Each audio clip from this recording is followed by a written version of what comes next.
This film begins by showing a small village in the city of Mumbai, India. Here we get introduced to our main characters, Michael, and his newly pregnant wife, Maria. Enchanted by the beautiful city, Michael suggests that they should move and live in Mumbai permanently. He then walks up to a random little girl, and asks her if staying here forever with his wife is a good idea, but then we then move to 6 years later, with Maria waking up from a bad dream, and starts weakly hitting Michael, looking upset over something. While Michael calms her down, the camera pans to a family of Michael and Maria with their 2 kids, a son named Oliver and a daughter named Lucy. Next morning, the couple start their day by having breakfast with their daughter Lucy, and their dog Winston. Here we notice something odd. The little boy in the family picture we saw earlier, Oliver, is nowhere to be seen. All in all, the family go about their day normally, and they also have a maid whose name is Peaky. After breakfast, as Michael gets ready to leave for work, Maria can be seen having a mental breakdown, while Peaky the maid watches her with pity. They've been actually living in Mumbai for the past 6 years. Later that night, Michael comes home to find that his Maria has fallen asleep watching old family videos, one which features the 4 of them playing piano together. Michael solemnly watches his son Oliver in the video, before walking up to his wife to pull up the comforter. However, an empty bottle of pills falls, and as it turns out, Maria isn't asleep, she overdosed on something. Michael calls an ambulance, while the unconscious Maria recollects a tragic memory from her past, wherein she was in a car accident with her 2 children. The car is drowning fast, as she tries to pull her kids loose from the seatbelts. She manages to free her daughter Lucy, but unfortunately, Maria finds Oliver's leg is stuck under car seat.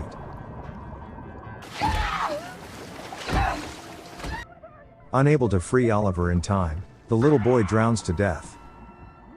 But Maria manages to carry Lucy to the surface. Maria screams for help and attempts to swim back down to retrieve Oliver, but the locals keep her from jumping back into the water. Back in the present, she is now hospitalized, but worry not, Michael is told by a doctor that his wife is going to be fine. Having noticed how unwell Maria has been, Peaky the maid comes up to Maria at the hospital, and says she knows a way to bring back her son so she can say goodbye. Peaky then begins telling a story about a temple in the woods just outside of her home village, that is said to blur the line between the realms of the dead and the living. Peaky also confesses that she knows what grief feels like, because she lost her daughter too. Apparently, to communicate with the dead, Maria simply has to bring the ashes of her son and spread it along the steps of the temple, then lock herself inside the temple at night, and wait until the sun comes to her. According to Peaky, Maria is going to be able to talk with her son through the door of the temple, so they can say their final goodbyes. When Maria has recovered and finally returns home, she ponders about what Peaky had said to her about the temple. Later that day, she watches Peaky praying by a shrine for her late daughter. Noticing Maria's presence, Peaky instantly realizes that Maria is intrigued by the idea about communicating with Oliver again. Thus, Peaky explains that when Maria has a conversation with Oliver, there is one catch: Maria must keep the door shut, no matter what he says or how much he pleads she must not open the door. Maria agrees to these terms, and the 2 proceed to the graveyard, where several men can be seen digging up Oliver's casket. When the casket is opened, Maria insists on seeing Oliver's dead body, and even goes as far as reaching for Oliver's favorite plushie, Khan the tiger. But she jumps in shock when she sees Oliver's rotting arm. They proceed to throw a funeral pyre, with several seemingly random tribesmen in attendance, watching and praying alongside Peaky.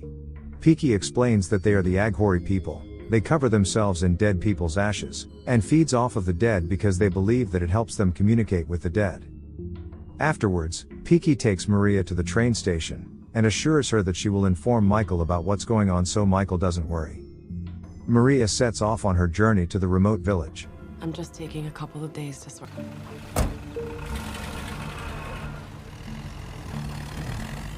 The next day, she gets dropped off just outside the woods, and promptly enters it. From that point on, she continues on foot until she finds the temple, passing several dead crows along her path. Maria climbs up the steps and enters the temple. She walks outside to spread the ashes along the steps as instructed, and heads back to the temple. Maria then locks herself inside, holding a candle in her hands, and waits for nighttime. When the night comes, Maria begins hearing someone breathing from inside the temple, which piques her curiosity and makes her move to explore deeper into the temple, wherein she finds a cave.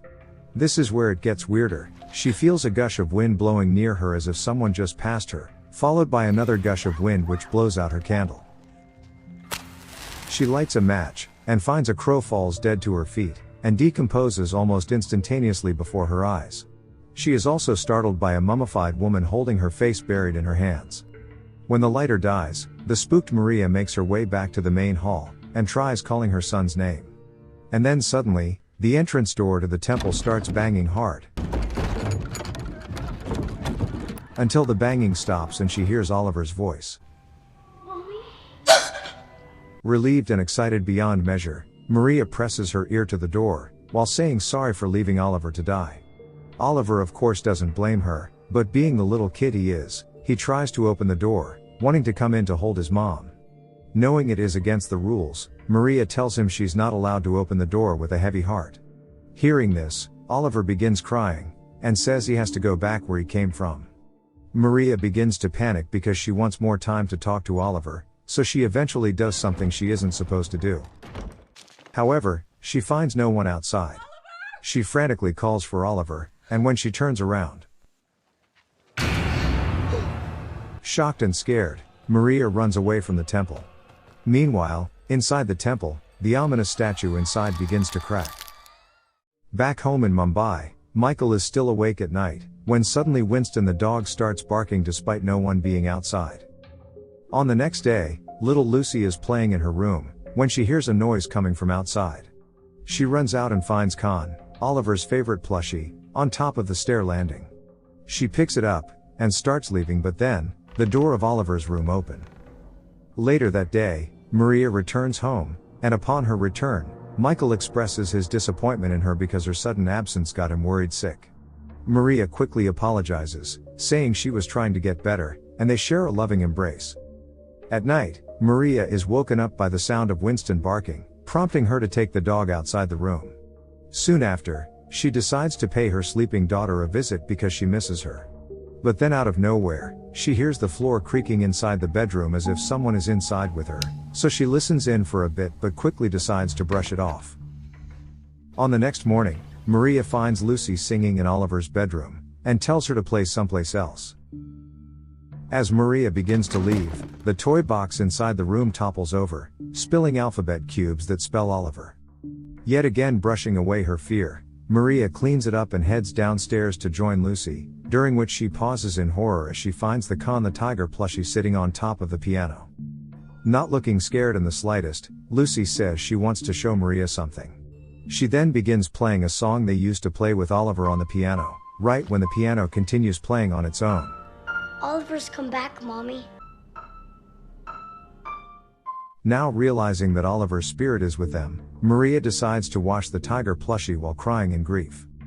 When she tucks Lucy in that night, Lucy begs her not to tell Michael about all this, because it seems like Oliver is hiding from something but he won't tell Lucy what. Afterwards, Maria pays a visit to Oliver's room and places the tiger plushie on the bed. But all of a sudden, a storybook falls from the shelf and a chair gets dragged closer to the bed. Instantly understanding the request, Maria begins reading a bedtime story for Ghost Oliver. When Michael the husband returns home later, Maria embraces him gleefully, which confuses him. Unbeknownst to the little family, out in the courtyard, leaves start falling and rot immediately. That night, Maria wakes up from her sleep to find Khan the plushie sitting right in front of her on the bed. Not only that, she hears Oliver calling for her. Hello? Hello? But then, Maria wakes up for real this time. Luckily, it was all just a dream. In the morning, Peaky notices that one of the house plants has died.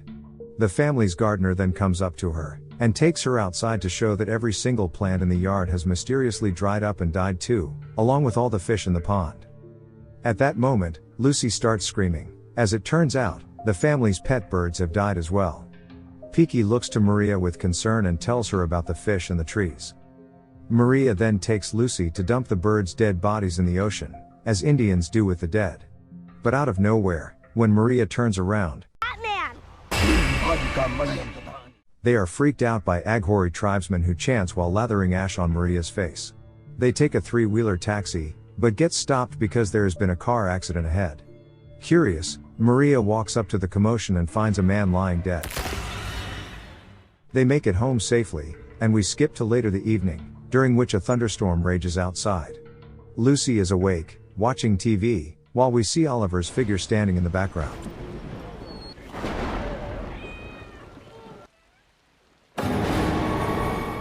Afterwards, when Maria bathes Lucy, she discovers that Lucy has bite mark. Lucy voices that she doesn't like Oliver anymore because he's mean to her. Enraged by what Oliver has done, Maria visits Oliver's room to confront him about the bite mark. Instead of responding in a cooperative way, Oliver slides the storybook closer and makes her sit on a chair. Maria tries refusing, but Oliver violently swings the door shut. A bit scared, Maria agrees to read him a story but tells him to never hurt Lucy again. Later on, Maria receives a phone call from Michael, who informs her that he's going to come home late tonight. The mother sleeps next to Lucy that night, and wakes up when she hears piano playing off-key. She heads downstairs to check out the piano, and finds the tiger plushie disemboweled on the floor. Someone then knocks on the door, so she comes out, and finds an Aghori tribesman out in the yard. She threatens to call the police, but the man wouldn't budge. Instead, he points at a spot behind her. And when she finally looks back, a scary figure crawls up towards her. She fearfully escapes the figure and returns inside. Piki, who witnessed this, confronts her and says that because Maria has broken the rule, Oliver's soul, who is not meant to be in this world, is now putrefied. Plus, the scary figure who tried to attack her outside was Murtu, the gatekeeper of the underworld, is now awake and has escaped the temple through the open door. Murtu is here to take Oliver back to the world of the dead and will kill everything in her path. Piki then tells Maria to burn every possession of Oliver to keep him from being tethered to this realm anymore.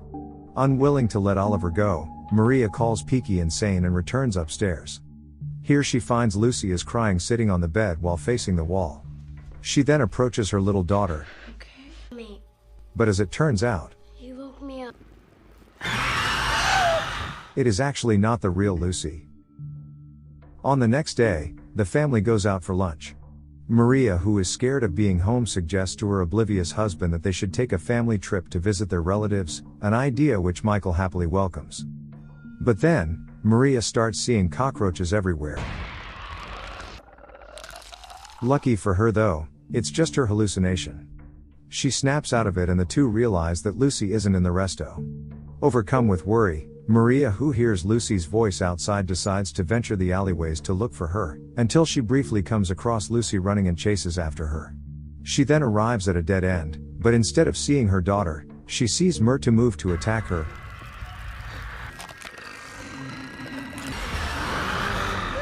only disappearing when Michael shows up holding Lucy. While this is going on, back at the family's residence, Piki gets busy trying to get rid of every single reminder of Oliver in the house. After dumping the very last trash bag to join the pile, she returns inside to retrieve a can of gasoline, but then all the doors swing shut and she is locked in. Shortly after, the door opens and she goes outside to burn Oliver's things, but the figure of her dead daughter surfaces from the pond water, and begins calling for her.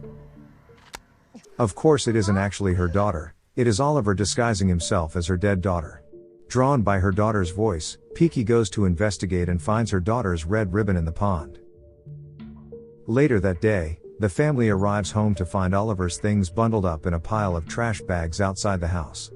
As they explore their yard, Maria screams very loudly and calls Michael. Here the husband discovers the horrific sight of Piki lying dead in the pond. They promptly hold a funeral pyre for Piki. Michael attends while Maria stays home with Lucy. When she tucks Lucy in for the night, Lucy asks her if Oliver killed Piggy, to which she says that it was just an accident, and Maria lets Winston to sleep with her. Right after leaving Lucy's room, Maria, who has realized that she has to make things right now, goes outside and burns Oliver's things. We can see a figure standing behind Maria while she watches Oliver's stuff burn. As she is outside, Maria is called back to the house, when she hears the dog barking in Lucy's room. Surprisingly, Lucy is no longer on her bed. So Maria begins looking for her around the house, until she finally finds Lucy sitting on a swing in the garden. Maria then runs up to Lucy and hugs her in relief. At the same time, Michael arrives home, and it is at this point that Michael realizes that Maria has set fire to Oliver's stuff out in the yard, which makes him furious. He tries salvaging what's left to no avail, while Maria explains that everything must burn, because Oliver came back from the dead and killed Peaky. Michael, who has no idea what's going on, of course thinks she's insane. Maria tries to get Lucy to corroborate, but for some reason she won't. We can tell Daddy now. I don't know what you're saying. Oliver's dead. Having had enough, Michael decides to take Lucy back to her room to tuck her in, but when Michael is looking away, Maria notices Lucy's eyes turn weird. She now realizes that Oliver has possessed Lucy. Leave your sister alone! Daddy, I'm scared! But Michael still doesn't believe her. The husband takes the possessed Lucy in his arms, and locks Maria in the bedroom while promising to get Maria some help. On his way outside, he finds the Aghori tribesmen gathering in the yard, loudly chanting and yelling in Sanskrit. The husband returns inside, and reaches for his phone to call the police. While the possessed Lucy is left alone, Winston starts barking at her, which annoys her. Bad dog. So she reaches for a knife and stabs Winston the dog, killing the poor dog. Michael runs up to her in horror, and she stabs him in the gut. It is then that the possessed girl admits that she is no longer Lucy, but Oliver. On the other side of the house, Maria breaks through the door and looks for Michael. She then finds the possessed Lucy in Oliver's bedroom, surrounded by the tribesmen who are performing a ritual, presumably to exorcise Oliver out of Lucy. Right outside the bedroom, Murtu appears and begins crawling up the staircase. One of the tribesmen moves to stab the little girl, but Michael stops him. Maria pleads and convinces Oliver to leave Lucy's body alone, by promising that Maria would keep him company this time. So Oliver leaves Lucy's body, and enters Maria's body, before she is immediately stabbed by the Aghori. The next time she wakes up, she finds herself alone inside Oliver's room, face to face with Murtu herself. Murtu walks up to her and reveals her face.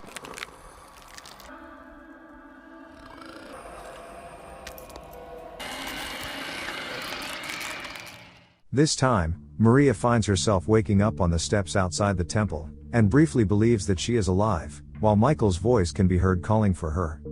She finally realizes that she is dead, and Michael has summoned her here to say his proper goodbyes to her. Maria then screams for him not to open the door, but he opens it and the terror repeats once again.